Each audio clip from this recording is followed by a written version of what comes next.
Appeal क्या है, कोई सुनता ही नहीं हमारी, तो अपील कोई नहीं है, जो आया ही नहीं कोई अभी तक यहाँ पे, सब सोए हुए बोलते हैं हमें आप आ जाओ यहाँ पे, अभी वो 10 बजे उठेंगे नींद से तो आप आ जाओ यहाँ पे। जिला गांधरबल के सब डिवीजन कंगन के रेजन इलाके में कल शाम को मिट्टी के तोदे गिराने की वजह से कई मकानात, दुकानें और गांव शेड को काफ़ी नुकसान पहुंचा है। इतलात के मुताबिक रेजन गांधरबल में मिट्टी के तोदे गिराने की वजह से इलाके में रिहायशी मकानों, दुकानों को काफ़ी नुकसान पहुंचा है, जबकि कोई जानी नुकसान नहीं हुआ है। इस हवाले से वहां पर रेस्क्यू ऑपरेशन जारी है।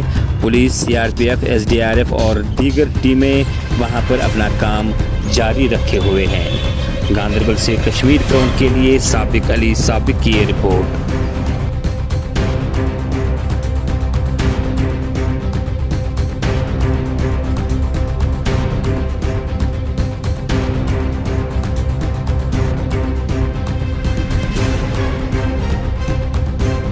नाम आशिक अहमद है।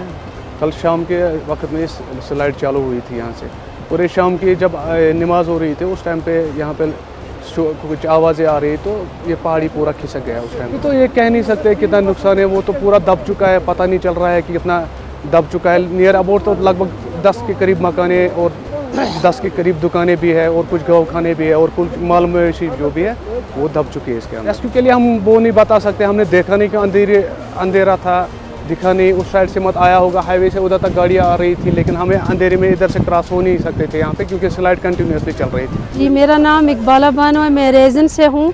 तो यहाँ सब ये मकान जद में आ गए हैं इस रोड की वजह से। तो टंडल वालों को तो पता था कि ये मकान उठाने थे, तो इन्होंने मकान भी नहीं उठाया। हम भाग के जाते थे दूसरों के घरों में।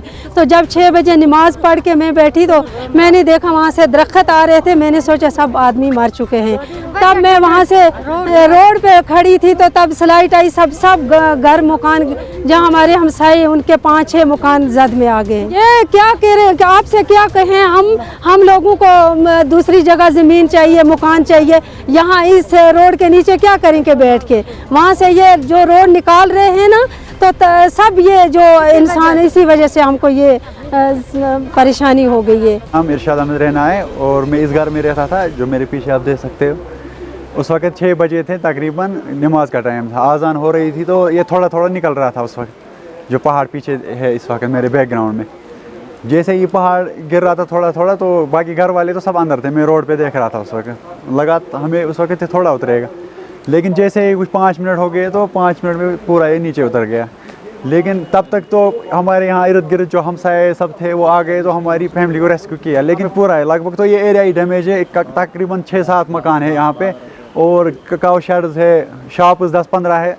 नुकसान तो बहुत है, लेकिन ये पूरा एरिया ही अब तबाह है। टनल वालों को मुझे लगता है अब लोगों के ऊपर से ही टनल निकालनी थी, अब क्या ज़रूरत है यहाँ पे घर बसाने। अपील क्या है, कोई सुनता ही नहीं हमारी, तो अपील कोई नहीं है, जो आया ही नहीं कोई अभी तक यहाँ पे, सब सोए हुए बोलते हैं हमें आप आ जाओ यहाँ पे, अभी वो 10 बजे उठेंगे नींद से तो आप आ जाओ यहाँ पे। हम क्या करने जाए, हमें उनको यहाँ पहले गुड मॉर्निंग कहने जाना है सुबह सुबह। हम तो इस वक्त मुसीबत में हम क्यों जाएंगे उनके पास? उन्हें चाहिए था कि वो हमारे पास आए, ना तो कुछ फ़ायदा दिया हमें इस टनल ने, ना कुछ। ये टनल होती है लोगों के लिए, ताकि लोगों को कुछ फ़ायदा मिले, लेकिन हमें तो खाली नुकसान मिला। पहले तो धूल गर्दा मिलता था ये समर में, अब विंटर जैसे आ गया तो एक ही साथ इनकी कंप्लीट होने वाली है टनल, हमें भी अभी यहाँ से साफ़ ही कर दिया इन्होंने। ये तो कुछ ये हम एडमिनिस्ट्रेशन ये सही अपील करते हैं कि ये अगर ये टनल वालों को यहाँ बसाना है तो इन्हीं को बसाओ। अभी ये घर 3-4 रह गए इस एरिया में टोटल, आप इन पे भी बुलडोज़र चलाओ तो सीधे तो ये साफ़ ही करो एरिया। अभी तो यहाँ पे रहने वाली कोई बात ही नहीं है, आप पूरा देख सकते हो, पूरा नाला बन गया है ऊपर से।